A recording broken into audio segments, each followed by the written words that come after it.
Hi friends, मैं राजकुमार सिंह आपका स्वागत करता हूं आपके Ramlala coaching centre YouTube channel पर। ठीक है दोस्तों, हम आपके लिए लाए हैं संख्याओं के बारे में। ठीक है, अब मेरा लिखने का पर्पज़ क्या था? मेरे लिखने का पर्पज़ ये था कि मान लो अगर लिखने में तो थोड़ा टाइम लगता, ठीक है, तो वीडियो लंबी बनती, इसलिए मैंने पहले ही लिख के बोर्ड पर रख लिया है, इसलिए कम समय में पूरा हमारा काम हो जाए। ठीक है दोस्तों, अब आगे चलते हैं, अब समझते हैं संख्याओं के बारे में। इनसे भी क्वेश्चन बहुत बनते हैं। ठीक है, जब बनते हैं तो कन्फ्यूज हो जाते हैं कौन संख्या क्या है, कौन सी क्या है। ठीक है फ्रेंड्स, अब देखो, जैसे हम चलते हैं प्राकृतिक संख्या। ठीक है, प्राकृतिक संख्या क्या है? ठीक है ना, तो प्राकृतिक संख्या क्या होती है? एक से लेके यानी अनंत तक, अनंत या n पदों तक। ठीक है, जैसे 1 2 3 4 डॉट डॉट डॉट n पदों तक। ठीक है, पर जब प्राकृतिक संख्या पूछता है तो क्वेश्चन हम कैसे पूछता है कि प्रथम प्राकृतिक संख्या कौन सी है, तो कौन सी आंसर हम लगाएंगे? 1।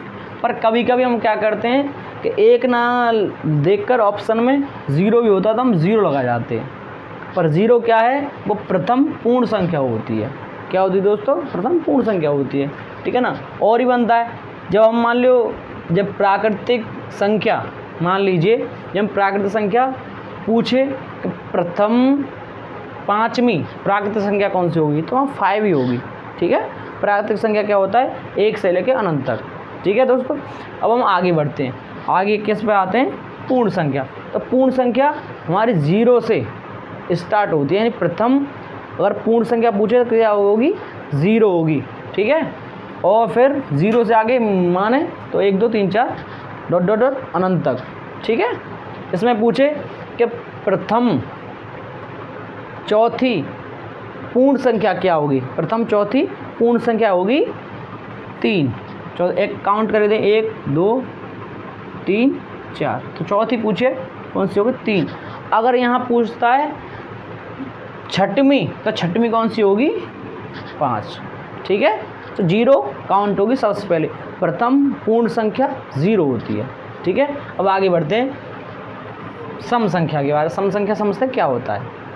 अगर हम सम संख्या की परिभाषा देखें, जिसमें 2 का पूर्णतः भाग चला जाए, वही सम संख्या कहलाती है।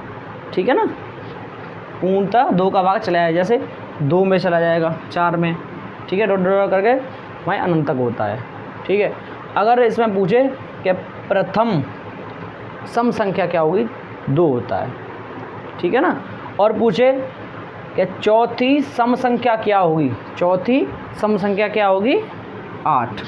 ठीक है, अगर आगे पूछे छठवीं सम संख्या क्या होगी, तो क्या होगी? 12। आगे माना जो आगे का नंबर है वो। ठीक है दोस्तों, अब आगे चलते हैं, आगे क्या है हमारा? विषम संख्या। विषम संख्या के बारे में समझते हैं। विषम सम का अपोजिट होता है। ठीक है, जैसे सम में 2 का भाग चला जाए और विषम में 2 का भाग न जाए, 2 का भाग न जाए, वो विषम संख्या कहलाती है। जैसे इससे क्वेश्चन कैसे बनता है कि प्रथम विषम संख्या कौन सी होती है? प्रथम विषम संख्या होती है 1। अगर पूछ ले कि चौथी विषम संख्या क्या होगी, तो होगी 7। ठीक है ना, ऐसे पूछे कि 7वीं विषम संख्या क्या होगी? 7वीं विषम संख्या होगी 13। क्या होगी? 13। अगर पूछ ले ऐसी को समझना, विषम संख्या और कौन सी ऐसी संख्या है जिसके प्रथम अंक समान होते हैं? प्रथम अंक समान होते हैं, जैसे विषम संख्या और प्राकृतिक संख्या के प्रथम अक्षर क्या है? समान है, जैसे 1 और 1। आई बात समझ में? और भी कई प्रकार के प्रश्न पूछ लिए जाते हैं, इसलिए हमको ये याद होना अनिवार्य है। ठीक है, अब आगे चलते हैं भाज्य संख्या। क्या है? भाज्य संख्या। और भाज्य संख्या की थोड़ी परिभाषा देखें तो क्या होती है? एक और स्वयं को छोड़कर किसी अन्य संख्या का भाग चला जाए, किसी अन्य संख्या का भाग चला जाए, वही भाज्य संख्या कहलाती है। जैसे 4, तो 4 हमारी संख्या में या इसमें एक का और हम क्या कि स्वयं को छोड़कर किसी अन्य का तो जा रहा है, 2 का जा रहा है।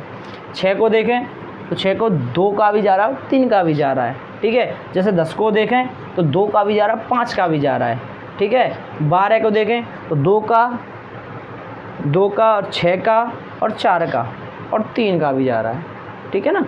यानी स्वयं और एक को छोड़कर किसी अन्य संख्या से भाग चलाए वो भाज्य संख्या कहलाती है, ठीक है। इसमें भी ऐसे ही पूछ लेता है कि प्रथम भाज्य संख्या कौन सी होती है।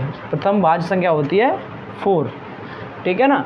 चौथी भाज्य संख्या 9, ऐसे पूछ लेता है, ठीक है ना।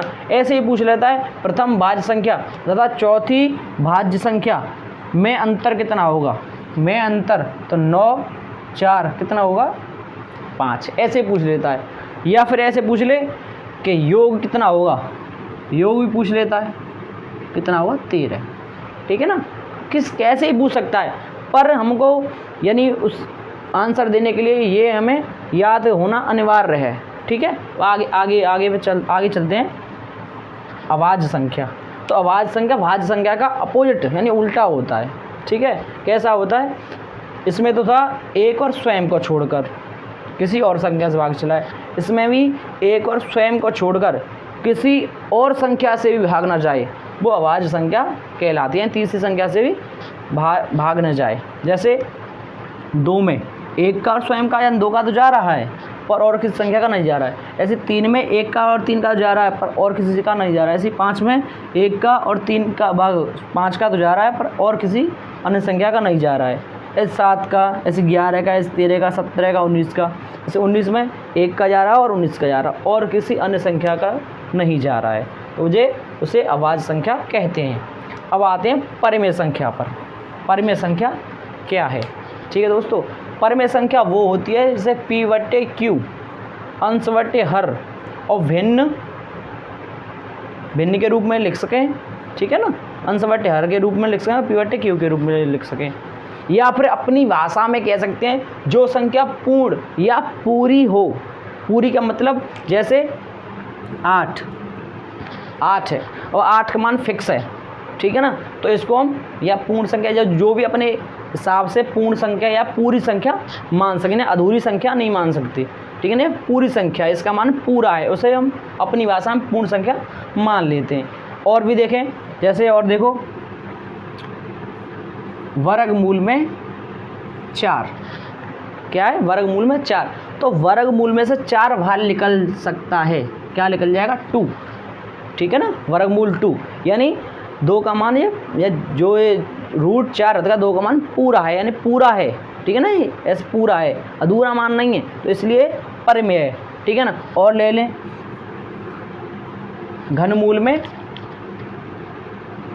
में ले लें हम, जैसे मान लो 27, ठीक है। तो घनमूल में 27 तो ये पूर्ण मान है यानी पूरा मान है, अधूरा मान नहीं है। तो क्या है 3 हमारा बाहर आ जाएगा, ठीक है ना। जो पूर्ण मान हो, पूरा मान हो, उसी को हम परिमेय संख्या कहते हैं, ठीक है ना। अब आते हैं अपरिमेय संख्या पर। अपरिमेय संख्या परिमेय संख्या का ऐसी अपोजिट होता है, ठीक है ना। जैसे अपरिमेय संख्या को हम एक भाषा में कह सकते हैं जिसका मान पूरा कभी ना आए, अधूरा मान आए, पॉइंटों में आए, ठीक है, दशमलव में आए, उसको हम परिमेय संख्या कहते हैं। जैसे पाई क्या है, पॉइंटों में होता है इसका मान, ठीक है ना, पॉइंटों में होता है, पाई हो गई। और वर्गमूल में 8। अब तुम जान सकते हो वर्गमूल में 8 कितना बाहर निकलेगा, देख सकते हैं 8 क्या है। या फिर ऐसे खंड कर लो, 2 गुणा 2, ठीक है ना। तो कितना निकलेगा 2√2 यानी रूट में 2 रह गया, ठीक है ना। यानी पूरा मान नहीं निकला, ठीक है ना, अधूरा मान है, ठीक है ना। और देखो घनमूल में 9, तो 9 किसी का घनमूल नहीं है, ऐसी 8 किसी का वर्गमूल नहीं है, ठीक है ना। यानी जो पूर्ण संख्या न हो या फिर पूरी संख्या या न हो, वो अधूरी संख्या को ही हम अपरिमेय संख्या कहते हैं दोस्तों, ठीक है ना।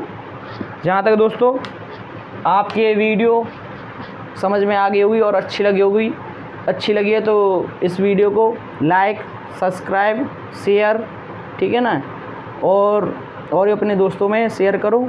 ठीक है दोस्तों, अच्छी लगे हो, धन्यवाद दोस्तों।